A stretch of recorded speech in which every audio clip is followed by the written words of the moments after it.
ദീപക് മലയമ്മ, ഇപ്പോൾ ഈ മുഖ്യമന്ത്രിക്കെതിരെ സമസ്ത മുഖപത്രം ഒരു എഡിറ്റോറിയൽ എഴുതിയിരിക്കുന്നു. അതിൽ പൂഞ്ഞാറിൽ നടന്ന ആ അക്രമവുമായി ബന്ധപ്പെട്ടുകൊണ്ട് മുസ്ലിം വിദ്യാർത്ഥികളാണ് അക്രമം നടത്തിയത് എന്ന രീതിയിൽ ഹുസൈൻ മടവൂരിനോട് മുഖാമുഖം പരിപാടിയിൽ മുഖ്യമന്ത്രി പറഞ്ഞതാണ് പ്രധാനപ്പെട്ട ഒരു വിവാദമായി മാറിയിരിക്കുന്നത്. നമസ്കാരം.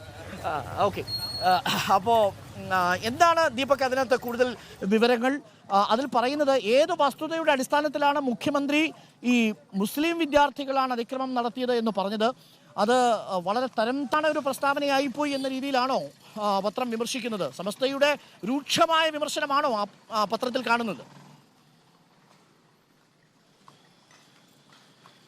ഡോക്ടർ അരുൺകുമാർ, അങ്ങനെ തന്നെയാണ്. രൂക്ഷമായ വിമർശനം എന്ന് തന്നെ പറയാൻ സാധിക്കുകയുള്ളൂ. പ്രത്യേകിച്ച് വർഗീയ വിദ്വേഷം വമിപ്പിക്കുന്നവരുടെ സോഷ്യൽ മീഡിയ ഹാൻഡിലുകൾ നോക്കിയാണ് മുഖ്യമന്ത്രി ഇത്തരത്തിലൊരു പ്രതികരണം നടത്തിയത് എന്ന് പോലും ആ എഡിറ്റോറിയൽ കൃത്യമായി പറയുകയും ചെയ്യുന്നുണ്ട്. കഴിഞ്ഞ കുറച്ച് നാളുകൾക്ക് മുമ്പാണ് പൂഞ്ഞാറിലെ പള്ളിമുറ്റത്ത് വെച്ച് ഒരു ഫാദറിന് നേരെ വാഹനം ഇടിപ്പിച്ച് കൊല്ലാനുള്ള ശ്രമം ഉണ്ടായത്. ആ സംഭവവുമായി ബന്ധപ്പെട്ടുകൊണ്ട് 27 പേർക്കെതിരെ വധശ്രമം അടക്കം കുറ്റം ചുമത്തുകയും ചെയ്തു. അതിനുശേഷമാണ് കഴിഞ്ഞ ദിവസം തിരുവനന്തപുരത്ത് നടന്ന മുഖാമുഖം പരിപാടിയിൽ ഹുസൈൻ മടവൂരിനെ തന്നെ വേദിയിലിരുത്തിക്കൊണ്ട് മുഖ്യമന്ത്രി കൃത്യമായി എന്താണ് ആ സംഭവത്തിൽ നടന്നത് എന്നുള്ള നിലപാട് പറഞ്ഞത്. അതുമായി ബന്ധപ്പെട്ടുകൊണ്ട് മുസ്ലിം ചാപ്പ കുത്തുന്ന നിലപാടാണ് മുഖ്യമന്ത്രി സ്വീകരിച്ചിട്ടുള്ളത്. പ്രതികളെല്ലാം മുസ്ലിങ്ങളാണ് എന്ന തരത്തിൽ മതവും നിറവും നോക്കിയാണ് മുഖ്യമന്ത്രി പ്രതികരണം നടത്തിയിട്ടുള്ളത് എന്നുള്ളതാണ് എഡിറ്റോറിയൽ പറയുന്നത്. ഒപ്പം തന്നെ സംഘപരിവാറിന്റെ നാവായി പ്രവർത്തിക്കുന്ന തരത്തിലേക്ക് മുഖ്യമന്ത്രി മാറിപ്പോയോ എന്ന്